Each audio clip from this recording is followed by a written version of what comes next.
আসসালামু আলাইকুম ওয়া রাহমাতুল্লাহি ওয়া বারাকাতুহু। মুসা নবী আজরাইল ফেরেশতাকে থাপ্পড় দিয়ে কানা করে দিলেন। জীবনের বহু সংগ্রামের পর আল্লাহ তাআলার নির্দেশে হযরত মুসা আলাইহিস সালাম ফেরাউন এবং তার সৈন্যবাহিনীকে শেষ করে ফেললেন এবং অসহায় বনে ইসরায়েল জাতিকে নিয়ে বসবাস করতে লাগলেন লোহিত সাগরের ওপার এক নতুন ঠিকানায়। এর মধ্যে ঘটে যায় বিভিন্ন ঘটনা এবং বয়ে যায় সময়। ইতিমধ্যে তিনি আল্লাহ তাআলার দেয়া সমস্ত আদেশ দায়িত্ব সহকারে পালন করেছেন। এবার বিশ্রামের পালা। তাছাড়া মুসা আলাইহিস সালামের বয়স হয়েছে অনেক।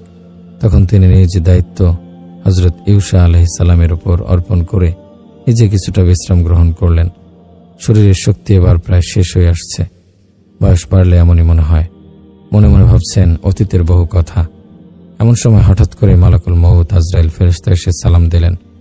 হযরত মুসা আলাইহিস সালাম আজরাইল ফেরেশতাকে জিজ্ঞেস করলেন, আপনি কি আমার জান কবজ করার জন্য এসেছেন?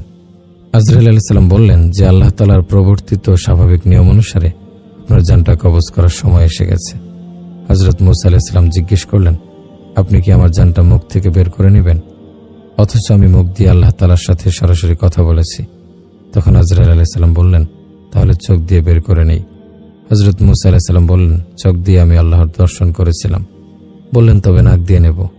হযরত মুসা আলাইহিস সালাম বললেন, আল্লাহর দিদারের মুহূর্তে সে বেহেশতের সুঘ্রাণ আমি এ নাক দ্বারা নিয়েছি। হযরত আজরাইল আলাইহিস সালাম বললেন, আমি এত কথার জবাব দিতে আসিনি। সময় শেষ, অতএব আমার যেভাবে ইচ্ছা সেভাবে আমি জান কবজ করে নেব। হযরত মুসা আলাইহিস সালাম আজরাইলের কথায় প্রচণ্ড রেগে গেলেন এবং বেয়াদব বলে তার গালে সজোরে একটি থাপ্পড় বসিয়ে দিলেন। ফলে আজরাইলের চক্ষু দুটি বের হয়ে গেল। আজরাইল এই অবস্থায় সোজাসুজি আল্লাহর দরবারে চলে গেলেন এবং আল্লাহর নিকট তিনি সমস্ত ঘটনা খুলে বললেন। আল্লাহ তখন আজরাইলের চক্ষু ঠিক করে দিয়ে বললেন, আমার নবীদের মধ্যে মুসার মতো এত গরম মেজাজ ও জালালি তবিয়তের নবী আর দ্বিতীয় কেউ নেই। অতএব জান কবজের বিষয় আমি দেখব, তোমার আর তার কাছে যেতে হবে না। কয়েকদিন পরে আল্লাহ তাআলা ওহী মারফত হযরত মুসা আলাইহিস সালামকে বললেন, হে মুসা, যদি তুমি একটি ভেড়ার পশমের সংখ্যা পরিমাণ বছর হায়াতের আরজি করো, তবে আমি তোমার জন্য তা পূরণ করে দেব। তুমি যত বছর পৃথিবীতে বসবাস করতে চাও, তুমি তত বছর পৃথিবীতে বসবাস করতে পারবে। হযরত মুসা আলাইহিস সালাম এই কথা শুনে ভাবলেন, তারপর অবশ্যই মৃত্যুবরণ করতে হবে। আর এই দীর্ঘ বছরগুলো পৃথিবীতে কষ্ট ক্লেশ করে কাটাতে হবে, যেমনটি ইতিপূর্বে কাটাতে হয়েছে। অতএব সবচাইতে নিরাপদ স্থান আল্লাহ তাআলার সান্নিধ্য লাভ, এটি অনেক উত্তম। তাই তিনি বললেন, আল্লাহর নির্ধারিত হায়াতের পরে আমি তোমার সান্নিধ্য লাভ করতে চাই। আমি যে তোমাকে বড্ড বেশি ভালোবাসি, তোমার নৈকট্য আমার কামনা। তবে হে প্রভু, আমাকে পৃথিবী থেকে বিদায় গ্রহণের পূর্বে আর একবার তুর পাহাড়ে তোমার দর্শন দাও। আমার এই শেষ আবেদনটুকু তুমি কবুল করো। আল্লাহ তাআলা হযরত মুসা আলাইহিস সালামের আবেদন মঞ্জুর করে তাকে তুর পাহাড়ের যাত্রার নির্দেশ দিলেন। হযরত মুসা আলাইহিস সালাম কাল বিলম্ব না করে সোজা তুর পাহাড়ে গিয়ে পৌঁছালেন। সেখানে আল্লাহ তাআলা নূরের তাজাল্লি দর্শন করলেন এবং তার সাথে কথোপকথন করলেন।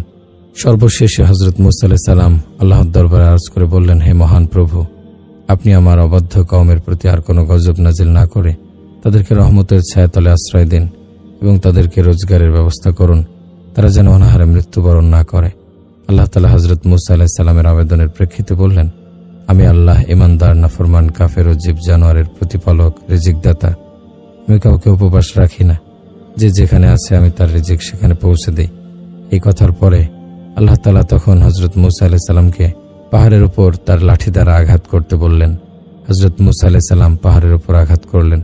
তখন সেখান থেকে একটি নদী হয়ে গেল। নদীর উপর লাঠি দ্বারা পুনরায় আঘাত করতে বললেন। তিনি আঘাত করার পর দেখলেন একখানা পাথর নদীর পানির উপর দিয়ে ভেসে আসছে। আল্লাহ তাআলা পাথরে লাঠি দ্বারা আঘাত করতে বললেন। তিনি আঘাত করলেন।